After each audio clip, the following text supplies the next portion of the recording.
jemaat miliknya Tuhan, jemaat yang dikasihinya. Ibadah raya pagi hari ini kita lakukan dengan pengakuan. Pertolongan kita datang dari Tuhan, pencipta langit dan bumi serta segala isinya. Tuhan setia, Dia tidak pernah meninggalkan perbuatan tangannya. Turunlah atas kita sekalian kasih karunia dan damai sejahtera dari Allah Bapa, Allah Anak, dan Allah Roh Kudus dalam ibadah raya pagi hari ini. Segala pujian, hormat, dan syukur yang Maha Kuasa, yang perbuatan-perbuatan ajaibnya terjadi dahulu, sekarang, dan sampai selama-lamanya. Allah yang Maha Kuasa itu, Allah yang mengasihi kami sedemikian rupa, Allah yang menyelamatkan kami. Kami mengucap syukur ya Tuhan, oleh kasih-Mu itu kami boleh hadir pagi hari ini. Kami rindu mengagungkan dan memuliakan Engkau, mengalami kehadiran dan kedekatan dengan Engkau. Maka Tuhan, mari puaskan dahaga jiwa kami. Mari kenyangkan jiwa kami dengan kehadiran-Mu, dengan rahmat-Mu dan berkat-Mu ya Tuhan.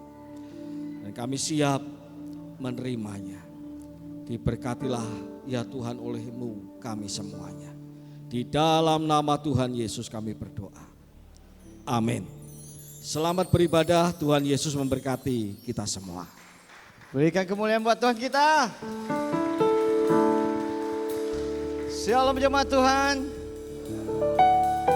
Senang sekali boleh berjumpa kembali bersama Bapak Ibu saudara sekalian di tahun yang baru ini.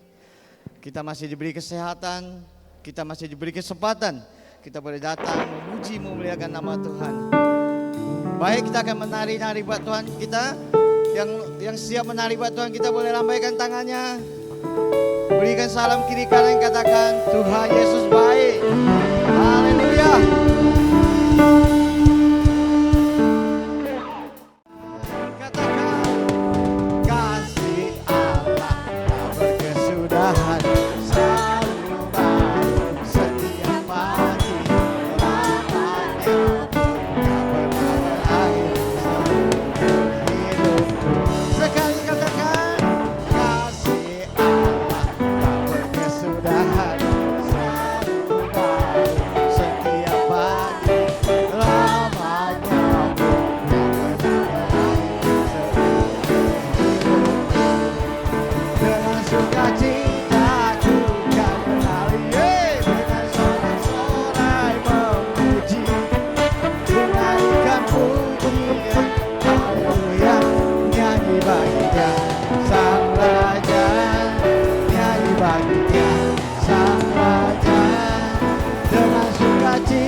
Pujilah Tuhan.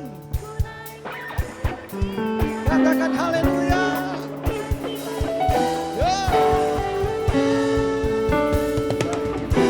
Sang Raja dengan sukacita ku kan menari dengan sorak-sorak memuji, ku naikkan pujian haleluya, nyanyi bahagia Sang Raja. Bagi Dia Sang Raja selamanya.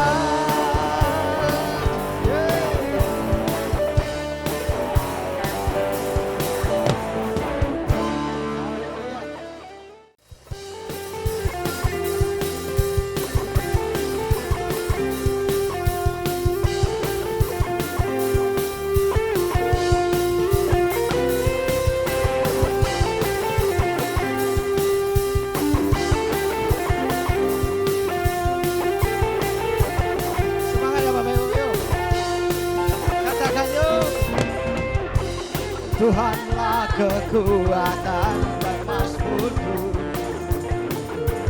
Dia gunung batu dan keselamatanku. Hanya padamu Tuhan, hatiku percaya. Kaulah menara dan kota perlindungan. Sama-sama katakan, ku mau selalu bersyukur sebab cinta padaku takkan pernah berubah. Hatiku percaya walau bumi bergoncang, beranjak, namun kasih setiamu tak pergi dariku.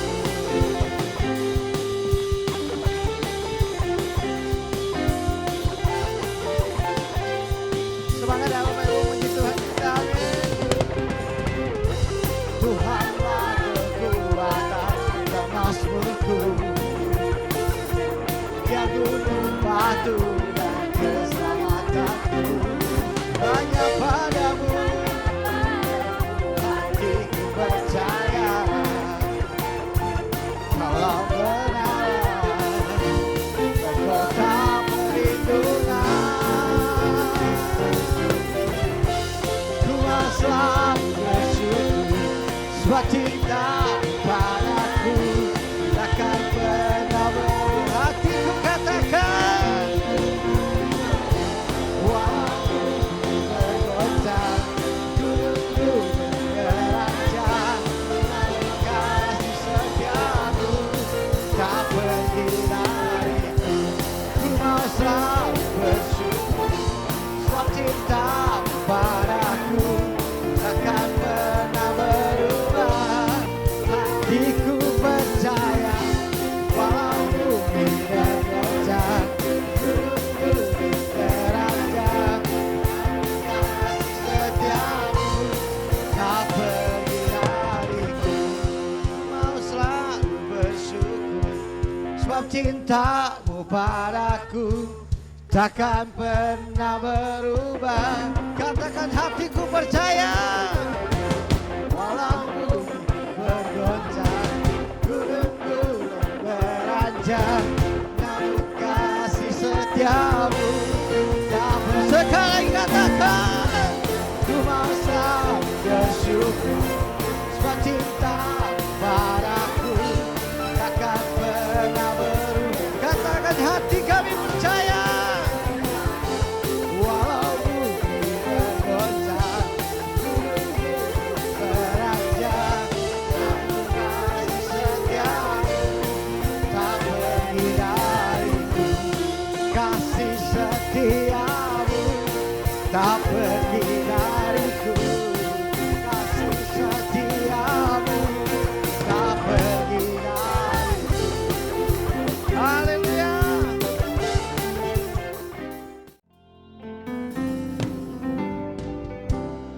Bapa, kau mendengar seruan hatiku, tak pernah kau lepaskan dari kasih-Mu. Lewat lembah gelap, Kau temani aku. Roh-Mu bekerja selalu untuk kebaikanku, mengalir kuasa dari tempat maha tinggi. Bapa kekal mulia, Kau hadir di sini, memulihkan hati, menyembuhkan yang terluka. Ku kan tenang bersamamu Bapa. Mari kita pakai berdiri, Bapak Ibu.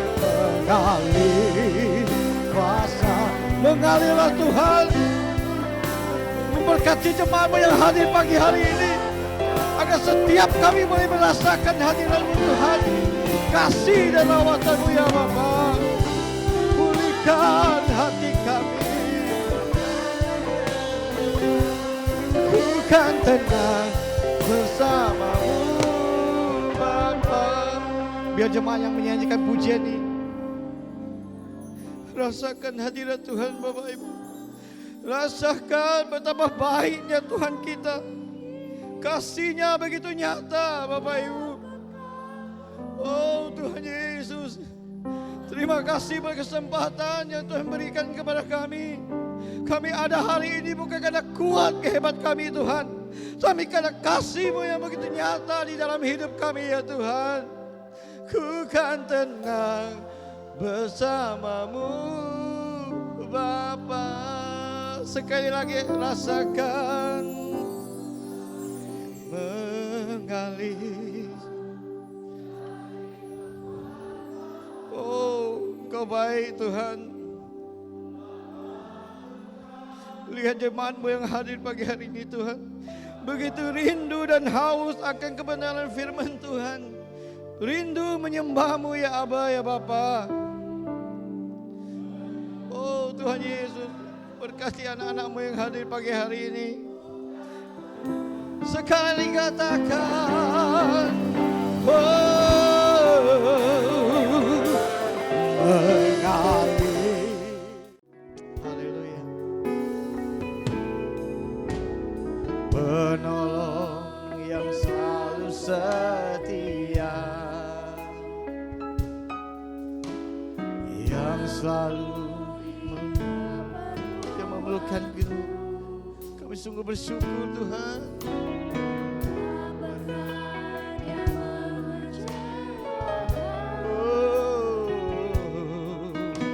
Yesusku tak pernah gagal. Sama-sama katakan, segala perkara dapat ku tanggung di dalamnya yang memberi kekuatan. Tuhan Yesus penolong dan sahabat. Tetap percaya Tuhan setia. Segala perkara dapat ku tanggung di dalamnya yang memberi kekuatan. Tuhan Yesus Dialah penolong dan sahabat kita Bapak Ibu. Tetap percaya Tuhan setia. Mari kita akan pujian dari awal Bapak Ibu. Katakan, Engkaulah penolong yang setia, penolong yang selalu setia, memenuhi keperluan kami Tuhan. Tak pernah Dia mengecewakan. Tuhan tidak pernah mengecewakan anak-anaknya. Engkau tak pernah gagal Tuhan. Sama-sama katakan, perkara dapat ku tanggung di dalamnya yang memberi kekuatan. Tuhan Yesus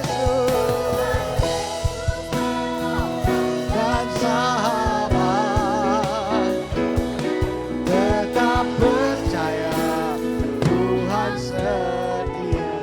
Mari jemaat rasakan hadirat Tuhan melalui pujian ini. Jemaat yang menyanyikan pujian ini, ketika engkau punya masalah ya Bapak Ibu, sudah ditanggung oleh Tuhan kita. Dialah yang memberi kekuatan bagi kita Bapak Ibu. Ketika engkau sungguh-sungguh di dalam Tuhan, Tuhan tidak akan pernah mengecewakan kita Bapak Ibu.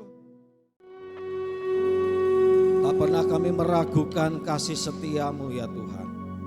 Dalam setiap musim kehidupan, dalam setiap peristiwa, kasih setia-Mu tak pernah berhenti mengalir dalam kehidupan kami.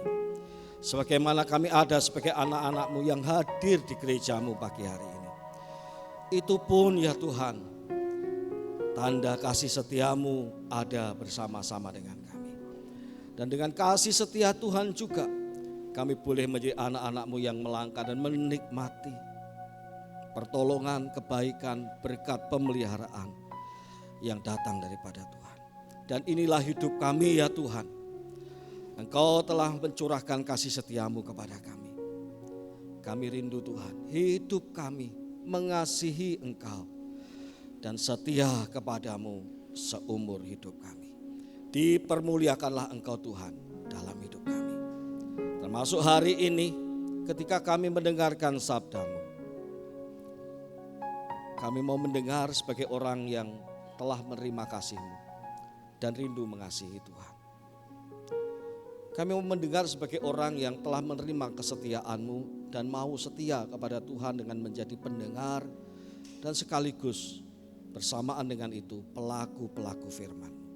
Kami mengakui kami terbatas. Kami ini lemah Tuhan. Oleh sebab itu kami membutuhkan Roh Allah membimbing kami, mengajari kami. Kami mau belajar daripada-Mu. Berfirmanlah ya Tuhan, kami mau mendengar dan melakukannya. Di dalam nama Tuhan Yesus kami berdoa. Amin. Silakan duduk jemaat yang dikasihi oleh Tuhan. Sinama Tuhan, jemaat yang dikasihi oleh Tuhan, apa kabar? Luar biasa.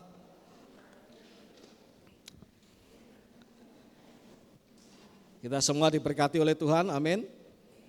Sinama Tuhan, jemaat yang dikasihi oleh Tuhan. Hari ini kita akan bersama-sama merenungkan firman Tuhan sebelum kita menerima perjamuan Tuhan, perjamuan suci. Mari kita bersama-sama membuka Alkitab atau membacanya dalam tab atau HP kita. Dari 1 Yohanes pasal 4 ayat 7 sampai 21 di bawah terang tema ketika kasih Allah sempurna di dalam kita. Saya tidak menampilkan teksnya dan juga petugas OHP tidak saya beritahu untuk kita bisa membuka bersama-sama dan menyimaknya karena itu sesuatu sekali ya. Membaca firman Tuhan dari tangan kita, apa yang kita buka untuk kita simak bersama-sama. Dalam 1 Yohanes pasal yang keempat, ayat yang ke-7 sampai 21, mari saya akan bacakan, Bapak Ibu menyimaknya dengan baik. Ayat 7, saudara-saudara yang kekasih, marilah kita saling mengasihi, sebab kasih itu berasal dari Allah. Setiap orang yang mengasihi lahir dari Allah dan mengenal Allah. Siapa yang tidak mengasihi, ia tidak mengenal Allah, sebab Allah adalah kasih. Dalam hal inilah kasih Allah dinyatakan di tengah-tengah kita, yaitu bahwa Allah telah mengutus anaknya yang tunggal ke dalam dunia supaya kita hidup olehnya. Inilah kasih itu, bukan kita yang telah mengasihi Allah, tetapi Allah yang telah mengasihi kita dan mengutus anaknya sebagai pendamaian bagi dosa-dosa kita. Saudara-saudara yang terkasih, jikalau Allah demikian mengasihi kita, kita juga harus saling mengasihi. Tidak ada seorang pun yang pernah melihat Allah. Jika kita saling mengasihi, Allah tetap di dalam kita dan kasih-Nya sempurna di dalam kita. Demikianlah kita ketahui bahwa kita tetap tinggal di dalam Allah dan Dia di dalam kita, karena Ia telah mengaruniakan Roh-Nya kepada kita. Kami telah melihat dan bersaksi bahwa Bapa telah mengutus anaknya menjadi juru selamat dunia. Siapa yang mengaku bahwa Yesus adalah anak Allah, Allah tetap tinggal di dalam dia dan dia di dalam Allah. Kita telah mengenal dan telah percaya akan kasih Allah kepada kita. Allah adalah kasih, dan siapa yang tetap tinggal di dalam kasih, ia tetap tinggal di dalam Allah dan Allah di dalam dia. Dalam hal inilah kasih Allah sempurna di dalam kita, yaitu kalau kita mempunyai keberanian pada hari penghakiman. Karena sama seperti Dia, kita juga ada dalam dunia ini. Di dalam kasih tidak ada ketakutan. Kasih yang sempurna melenyapkan ketakutan. Sebab ketakutan mengandung hukuman, dan siapa yang takut ia tidak sempurna di dalam kasih. Kita mengasihi karena Allah lebih dahulu mengasihi kita. Jikalau seorang berkata, aku mengasihi Allah, tetapi ia membenci saudaranya, ia adalah pendusta. Karena siapa yang tidak mengasihi saudaranya yang dilihatnya, tidak mungkin mengasihi Allah yang tidak dilihatnya. Inilah perintah yang kita terima dari Dia. Siapa yang mengasihi Allah, ia harus juga mengasihi saudaranya. Bapak Ibu jemaat yang dikasihi oleh Tuhan, kasih itu berasal dari Allah. Kasih itu ada bersama-sama dengan Allah, sebab Allah adalah kasih. Sehingga setiap orang yang mengasihi lahir dari Allah atau berasal dari Allah. Tahukah kita sekarang bahwa perkataan Allah di dalam kita dan kita di dalam Allah adalah sesuatu yang penting sekali untuk kita renungkan. Karena di sanalah terletak segala sumber kehidupan, di sanalah terletak bagaimana kita hidup dan bersikap, tentu dari sumbernya. Kalau seseorang menjauh dari api, ia akan kehilangan kehangatannya. Tetapi kalau seseorang mendekat kepada api, ia akan merasakan kehangatannya. Demikianlah orang yang tinggal di dalam Allah dan Allah di dalam dia akan ketularan, ya bahasa gampangnya itu akan tertular sifat-sifat Allah, dan yang paling utama adalah kasih. Jemaat yang dikasih oleh Tuhan, oleh sebab itu ada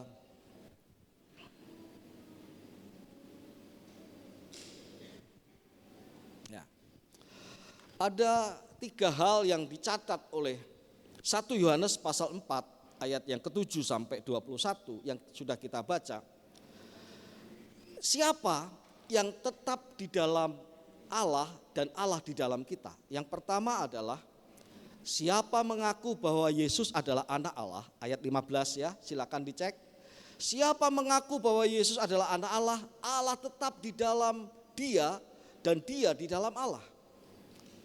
Kita semua mengaku bahwa Yesus anak Allah, bukan? Amin.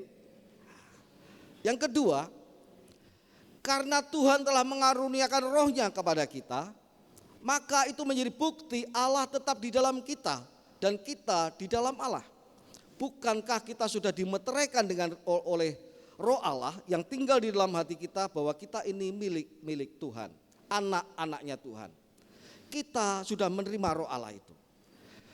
Jadi dengan mulut kita mengaku, hati kita dipenuhi oleh roh Allah, itu menjadi bukti bahwa Allah tetap di dalam kita dan kita di dalam Allah. Yang terakhir, jika kita saling mengasihi, ayat 12 yang menjadi pokok perenungan kita hari ini. Jika kita saling mengasihi, itu menjadi bukti bahwa Allah tetap di dalam kita dan kita di dalam Allah. Dan poin ini sangat penting sekali, sehingga Rasul Yohanes mengulang-ulang perkataan tentang kasih yang berasal dari Allah dan orang yang mengasihi lahir dari Allah. Betapa pentingnya ini ayat 12, Sebab itu menjadi kunci ujian untuk mengetahui seseorang apakah Allah tetap di dalam dia dan dia di dalam Allah. Kalau kita melihat dalam 1 Korintus pasal 13 tentang kasih, kita mengetahui bahwa tolok ukur paling utama dalam kerajaan Allah itu adalah kasih. Setiap orang yang punya segala pengetahuan, tidak ada rahasia baginya. Tetapi kalau tidak mempunyai kasih, percuma saja, kata firman Tuhan. Seseorang punya karunia-karunia yang hebat, karunia bernubuat. Tetapi kalau tidak punya kasih, itu percuma juga. Bahkan kalau seseorang mengorbankan dirinya sendiri, nyawanya ia korbankan, tetapi kalau tidak punya kasih, ia tidak ada faedahnya bagi dia. Apa artinya? Segala sesuatu yang kita lakukan selalu akan diukur apakah ada kasih di dalamnya. Segala karunia yang kita terima selalu akan punya tolok ukur yang utama, yaitu apakah karunia-karunia itu membuat engkau mengasihi atau tidak. Sama seperti ayat 15, 13 dan 12. Siapa mengaku bahwa Yesus adalah anak Allah, ia tetap di dalam Allah dan Allah di dalam dia. Tetapi kalau ia tidak punya kasih, barang siapa telah dikaruniakan roh Allah di dalam dirinya, ya, tetapi kalau dia tidak punya kasih, apakah buktinya bahwa Allah tetap di dalam dia dan dia di dalam Allah? Jadi satu saja gugur, semuanya itu tidak berguna. Bahkan orang yang mengasihi sekalipun belum tentu Allah di dalam dia dan dia di dalam Allah, karena dia tidak pernah mengaku bahwa Yesus adalah anak Allah. Satu saja gugur, yang lain menjadi tidak terlalu bermakna dan berfungsi. Artinya tiga-tiganya harus ada. Kalau kita mau Allah di dalam kita dan kita di dalam Allah, kita beriman kepada Tuhan Yesus yang adalah anak Allah, kita percaya dan mengalami roh Allah yang tinggal di dalam kita, dan yang terakhir adalah kita saling mengasihi. Mengapa demikian? Karena Allah yang tidak terlihat diperlihatkan oleh komunitas orang percaya yang hidup saling mengasihi. Mari kita baca ayat 12 di sana. Tidak ada seorang pun yang pernah melihat Allah. Siapa yang pernah melihat Allah? Ada?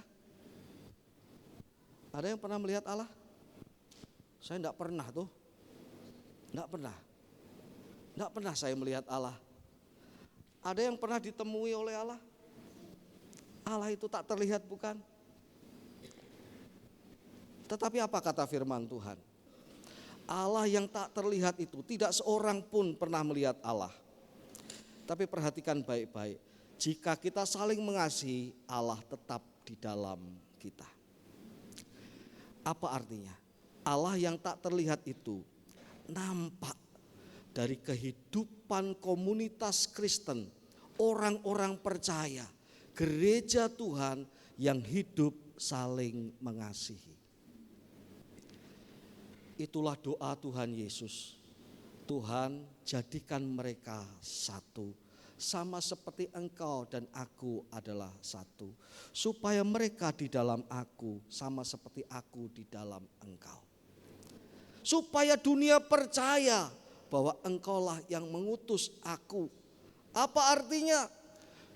Dunia tak pernah melihat Allah, tetapi dunia akan melihat Allah dalam hidup orang-orang percaya yang hidup saling mengasihi. Jemaat yang dikasihi oleh Tuhan, ini sesuatu sekali.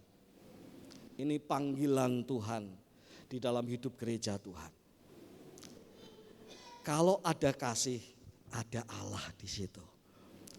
Kalau gereja Tuhan itu orang-orang percaya saling mengasihi, komunitas orang percaya itu berbeda dengan komunitas-komunitas di dunia ini.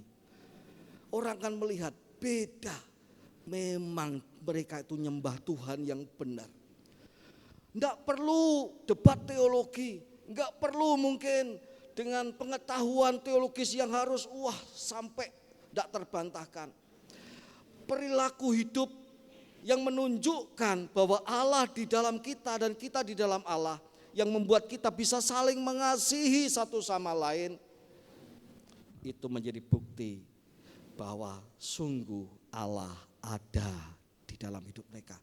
Mana Allah tidak kelihatan, itu mereka saling mengasihi, itulah wajah Allah. Amin. Jemaat yang dikasihi oleh Tuhan,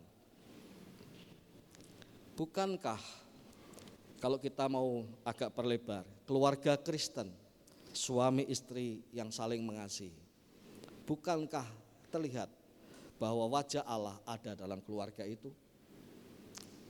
Suami istri yang hidup saling membangun, saling menasihati, menegur dengan kasih, memperbaharui, yang sungguh-sungguh hidup takut akan Tuhan. Dan suami istri Kristen ini kemudian dilihat oleh orang, bukan hanya orang luar, orang Kristen saja. Aduh, kalau saya lihat tuh ya Pak Dirgo sama Bu Ratna itu, waduh, sungguh ada wajah Allah saya lihat dalam suami istri, misalnya begitu. Waduh, kalau saya lihat Pak Andi sama Bu Lora itu, wah, saya lihat ada Allah di dalam hidup pernikahan mereka. Allah tidak terlihat, tapi dinampakkan oleh suami istri yang hidup dalam kasih. Amin. Jemaat yang dikasihi oleh Tuhan, itulah sebabnya kita berpikir bagaimana kita mengasihi. Kita diberitahu oleh firman Tuhan, bukan kita yang mengasihi Allah. Inilah kasih itu. Bukan kita yang mengasihi Allah, tetapi Allah yang lebih dahulu mengasihi kita. Sehingga kita yang dikasihi Allah itu kemudian diajak, demikianlah engkau harus hidup juga mengasihi saudaramu. Maka ayat ini terulang 2 kali pada ayat yang ke-12 dan ke-17. Kita lihat ayat yang ke-12 dulu. Ketika kasih Allah itu sempurna di dalam kita, maka kita akan dimampukan untuk mengasihi saudara-saudara kita.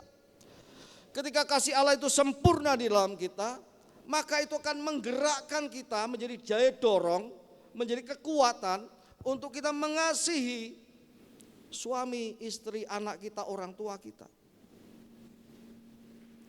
Jemaat yang dikasihi oleh Tuhan, ketika kasih Allah sempurna di dalam kita, maka Allah yang tak terlihat itu diperlihatkan oleh kita bersama dengan orang-orang percaya dalam gerejanya. Apa maksudnya sempurna? Kata sempurna itu adalah kata yang artinya sampai kepada tujuan. 100% tepat, itu namanya sempurna. Sempurna itu selesai, final, penuh, itu sempurna. Ya, kalau gelas itu diisi air baru separuh itu belum sempurna. Kalau sampai ke penuh itu baru sempurna. Kalau gelas diisi air masih keruh itu belum sempurna. Masih kelihatan bening-bening dikit belum sempurna. Tapi kalau itu gelas diisi air, airnya saja tidak nampak, begitu bening. Itulah kebeningan yang sempurna. Sempurna itu sampai kepada tujuan, maksimal 100%. Apa kata sempurna di sana? Kata sempurna adalah sebuah tindakan yang dikerjakan oleh Allah dan sudah selesai pada masa yang lampau. Tetapi daya rubahnya, efeknya terus punya kekuatan yang sama sampai hari ini. Itu kata sempurna. Kata sempurna bicara soal efek bahwa sudah terjadi dulu, sempurna, tuntas, tetapi efeknya terjadi sampai sekarang ini. Chernobyl, Ukraina, tahun 1986, 26 April. Yang terjadi pagi-pagi itu reaktor nuklir di Chernobyl meledak. Ya. Efeknya sampai sekarang hanya binatang-binatang tertentu yang berani hidup di sana. Efeknya diperkirakan ribuan tahun baru Chernobyl dan area sekitarnya bisa ditinggali lagi oleh manusia. Sampai sekarang belum. Kalau orang ke sana mesti pakai baju khusus yang berlapis-lapis sehingga tidak bisa terkena, aman dari radioaktif. Chernobyl meledak pada tahun 86. Tetapi efek ledakannya itu, efek ledakan dari Chernobyl itu, dari nuklir itu masih kuat sampai sekarang ini. Ya. Itu artinya sempurna dari kata Alkitab tadi. Ini contoh yang negatif. Bahwa sudah meledak tahun 86, tapi sampai sekarang efeknya begitu orang takut untuk mendekat. Karena kalau mendekat pada Chernobyl, ia akan terpapar radioaktif. Dan ia akan mengalami banyak gangguan kesehatan. Jemaat yang dikasihi oleh Tuhan, sempurna. Wajah ini menunjukkan kasih Allah yang sempurna. Yesus Kristus yang menderita, terpaku di salib, mati, turun ke dalam kerajaan maut. Pada hari yang ketiga bangkit pula dari antara orang mati. Adalah kasih Allah yang sudah selesai dan sempurna. Kalau Bapak Ibu lihat di latar belakang gambar wajah Kristus ini, ada wajah kota. Wajah kota yang suram. Artinya belum ada di zaman Kristus. Tetapi saya ketika melihat gambar ini, saya menjadi tahu bahwa kasih Allah yang sempurna itu efeknya masih terjadi sampai sekarang. Kalau Chernobyl itu diperkirakan ribuan tahun baru bisa kembali pulih, tidak lagi ada efeknya. Artinya ada efek yang akan terus menurun. Semakin tahun akan terus menurun efek dari Chernobyl itu, dari ledakan nuklir itu. Tetapi kasih Allah di dalam Yesus Kristus tidak akan pernah surut selama-lamanya. Amin. Tidak pernah, tetap sama kekuatannya, tetap sama daya rubahnya, tetap sama. Oleh sebab itu pagi hari ini jemaat yang dikasihi oleh Tuhan, ketika kasih Allah sempurna, bagaimana kita bisa mengalami kasih Allah yang sempurna? Kalau kita ingin terpapar radioaktif, silahkan pergi ke Ukraina, silahkan mendekat pada Chernobyl, maka Bapak Ibu akan kena pengaruh radioaktif. Tapi kalau Bapak Ibu ingin merasakan dan mengalami efek dari kasih Allah yang sempurna itu, mendekatlah kepada Kristus. Amin. Mendekatlah kepada Kristus. Alami Kristus dalam hidupmu, maka engkau akan terkena efek kasih Allah yang sempurna itu. Jemaat yang dikasihi oleh Tuhan, mendekat kepada Kristus artinya beribadah, membuka diri untuk kuasanya. Karena dalam ibadah Kristus hadir dan ibadah itu punya kuasa, bukan kuasa pendetanya. Pendetanya sih ini ecek-ecek gitu ya. Tapi kalau Allah itu ada, kalau Allah itu ada dalam ibadah, kasih Allah itu yang mengubahkan. Mendekat pada Allah lewat doa. Doa kepada Tuhan. Doa untuk mendekat, membuka diri Tuhan. Bukan apa yang aku minta saja, tapi biarlah kehendak-Mu yang jadi dalam hidupmu. Hidupku bukankah itu mendekat untuk dipengaruhi. Bukan hanya Tuhan, lakukan ini, aku butuh ini dan itu. Itu diminta oleh Tuhan juga untuk kita katakan. Tetapi ketika kita mendekat dalam doa kepada Tuhan, bukankah kita merendahkan diri di hadapan Tuhan? Tidak mungkin kita mendekat kepada Tuhan lalu kita bicara, Tuhan di bawah situ ya, pel rumah, cuci piring, nah gitu ya. Kan bukan begitu. Ketika kita mendekat kepada Tuhan, Tuhan itu ada lebih besar dari kita, sehingga kita ikut kecil di hadapannya, kita mendekat. Sehingga kita pun bisa berkata, bukan apa yang aku minta menjadi kebutuhanku, tapi yang aku minta adalah biarlah kehendak-Mu yang jadi dalam hidupku. Kita mendekat kepada Tuhan. Amin. Jemaat yang dikasihi oleh Tuhan, yang selanjutnya. Tetapi kenapa kita kurang bisa mendapatkan efek kadang-kadang dari orang-orang percaya, kurang mendapatkan efek dari kasih Allah yang sempurna itu. Kurang maksimal kasih Allah yang sempurna itu sehingga membuat kita dapat menjadi orang yang hidup saling mengasihi dalam komunitas Kristiani. Apa sebabnya? Saya coba melihatnya dalam sebuah efek yang disebut bottleneck effect. Bottleneck effect ya. Bottleneck effect ini adalah, tahu ya namanya botol kecap zaman dulu, bukan zaman sekarang ya. Itu selalu mengecil di ujungnya, di bawahnya lebar, lalu sampai lehernya ini, leher botolnya itu mengecil. Betul ya? Namanya bottleneck, leher botol, efek dari leher botol. Kalau lalu lintas, ada jalan yang besar, tiba-tiba di ujung itu menyempit, itu bottleneck effect. Sehingga seringkali kalau jalan itu ramai dilalui mobil, di titik itu pasti ada kemacetan. Tidak usah jauh-jauh, pagi-pagi ke Pasar Flamboyan mau ke Siantan, silahkan. Kita akan mengalami yang namanya bottleneck effect ya. Karena apa? Parkiran itu begitu sampai memakan jalan sampai separuhnya. Sehingga mungkin sampai veteran kita masih lancar. Tapi begitu mendekati Pasar Flamboyan, wah sudah merambat pelan-pelan. Kenapa? Kenapa tidak lancar?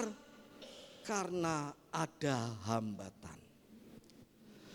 Jemaat yang dikasihi oleh Tuhan, sebagaimana mengenai tanah yang ditaburi oleh firman Tuhan. Ada tanah jalanan, ada tanah yang berbatu-batu, ada tanah yang bersemak duri, dan ada tanah yang subur. Setiap tanah punya hambatannya. Tetapi yang Tuhan harapkan ada tanah yang bebas hambatan. Tanah yang subur untuk tumbuhnya firman Tuhan. Demikian juga Tuhan rindu efek yang sangat besar dari kasih-Nya itu dinikmati, menerobos tanpa hambatan. Yaitu ketika tidak ada bottleneck effect. Kalau kita itu mengeraskan hati kita, itu bottleneck effect yang paling dominan. Kalau kita hidup dalam keegoisan kita, mau menang sendiri, itu bottleneck effect untuk kasih Tuhan. Kalau kita itu tidak mau merendahkan diri, itu bottleneck effect. Kalau kita dipenuhi dengan kebencian, apalagi dendam, itu bottleneck effect. Itu yang kemudian menyebabkan gereja Tuhan, komunitas Tuhan, suami istri tidak bisa menunjukkan, menampilkan Tuhan yang tak kelihatan di dalam kehidupan mereka. Saya menyampaikan ini bukan seolah-olah sempurna, tidak. Pesan dari guru saya yang saya hormati sampai sekarang ini, saya hormat kata-kata beliau, saya dengarkan. Dia berkata seperti ini, tubuh Kristus itu penuh luka, tetapi kamu diutus untuk mengasihinya. Artinya apa? Tubuh Kristus gereja itu tidak sempurna, tapi engkau diutus untuk mengasihinya. Jemaat yang dikasihi oleh Tuhan, artinya efek dari kasih Allah yang sempurna itu adalah sebuah proses. Sebuah proses dalam gereja Tuhan, dalam hidupku, dalam hidupmu. dalam hidup gereja Tuhan. Itu proses, butuh waktu.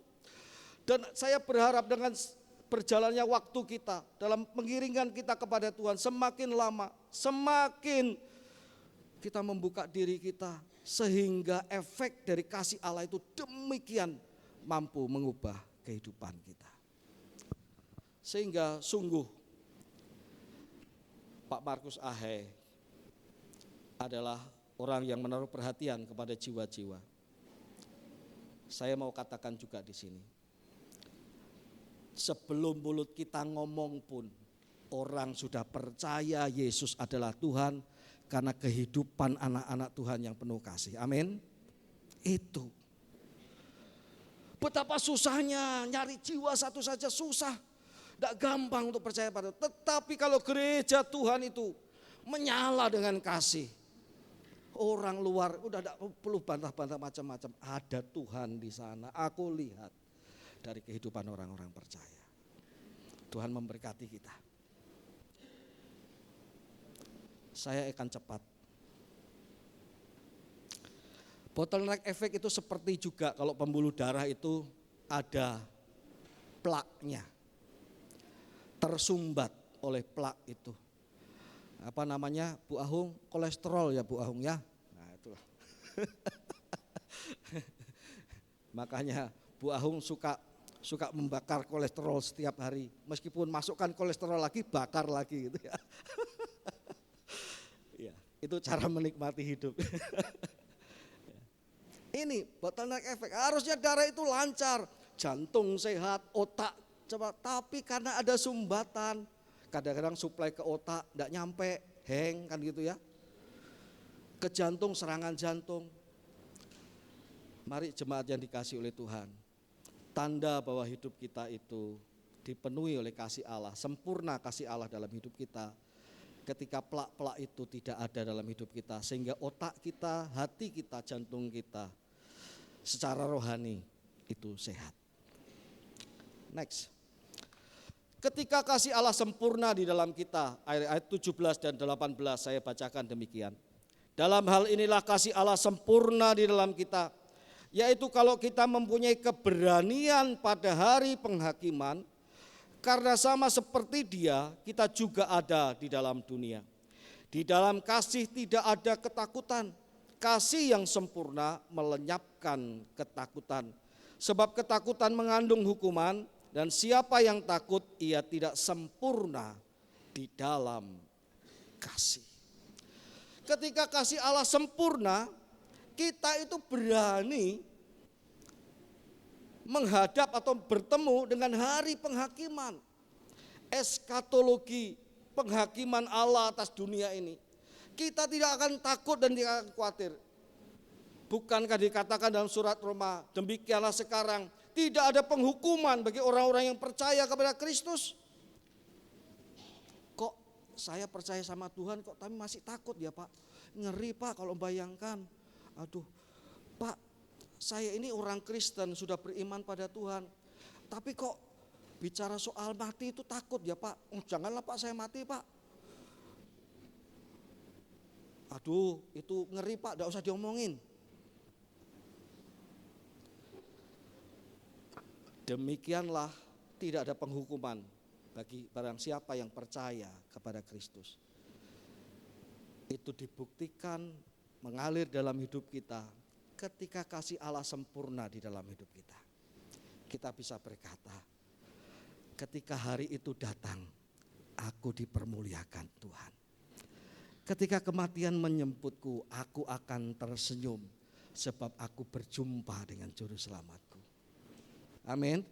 Tidak ada ketakutan. Dari mana? Bukan karena sekedar orang Kristen, bukan dari sekedar aku percaya, tetapi mengalami kasih Allah itu. Kasih Allah itulah yang meluap di dalam diri kita sehingga kita bisa berkata, hari itu akan menjadi hari kemuliaan bagiku. Bukan hari yang menakutkan. Akan menjadi hari membuat aku tersenyum, memandang kerajaan surga. Bukan hari yang penuh dengan ketakutan dan kengerian. Ketika kita mengalami kasih Allah yang sempurna dalam hidup kita. Oleh sebab itu saya berpesan kepada kita semua, mari kita menjadi orang Kristen yang tidak ikut-ikutan. Ada sebuah teori namanya bandwagon effect, ya, atau efek di sana dituliskan, saya terjemahkan aja dalam bahasa Indonesia, kecenderungan untuk melakukan atau percaya sesuatu sebab banyak orang yang melakukan dan percaya yang sama. Contohnya seperti ini. Ya. Kenapa orang selalu menyibukkan diri dengan handphone? Karena banyak orang melakukannya. Ya, saya melakukannya juga. Kenapa? Di gereja ada orang yang kok membuka HP, firman Tuhan disampaikan membuka HP, scroll. Ya karena ada contohnya. Dia enggak apa-apa, aku pun ikutlah, kan gitu. Dan itu menyenangkan. Kenapa? Ada orang foto, saya sebut saja, susu yang tumpah dari cangkir. Karena ada orang yang melakukannya dan semua orang mengikutinya. Semuanya mau foto cangkir berisi susu yang tumpah. Ini namanya bandwagon effect, itu sederhananya adalah ikut-ikutan. Perhatikan baik-baik ayat yang ke-17 bagian B. Karena sama seperti Dia, kita juga ada di dalam dunia ini. Apa artinya? Untuk mengalami kasih Allah yang sempurna, tidak menunggu nanti di surga. Tapi sama seperti Dia, kita yang di dunia ini, hendaklah dipengaruhi oleh Kristus, bukan oleh dunia ini. Cara hidup dunia ini janganlah mempengaruhi kita. Janganlah kita tiru, kita pegang sebagai kebenaran. Tapi begitu Kristus, kebenaran Kristus itu disampaikan, marilah kita buka. Jangan ikut-ikutan dunia, tetapi ikuti Kristus. Itu maksudnya. Jangan ikut-ikutan, tetapi ikutlah Kristus. Meskipun jalan mengikuti Kristus itu, choose one side, pilih salah satu sisi. Kalau orang banyak ini menyenangkan, tapi orang yang memilih jalan Kristus memilih jalan yang sempit. Tidak gampang. Untuk daging kita ini tidak gampang. Tapi itu kalau kehendak Tuhan, cara Tuhan. Aku tidak mau ikut-ikutan dunia. Aku mau ikut cara Tuhan. Amin. Puji Tuhan. Haleluya. Jemaat yang dikasih oleh Tuhan, mari kita deklarasikan ini. Kasih Allah yang sempurna berkuasa untuk mentransformasi hati orang-orang percaya. Sedemikian hingga orang-orang percaya hidup saling mengasihi satu sama lain. Mari kita baca, apakah kita dalam segala keadaan kita. Mari kita baca bersama-sama statement ini, 2, 3. Kasih Allah yang sempurna berkuasa untuk mentransformasi hati orang-orang percaya. Sedemikian hingga orang-orang percaya hidup saling mengasihi satu sama lain. Mari kita buka hati kita untuk ditransformasi oleh kasih Allah yang sempurna.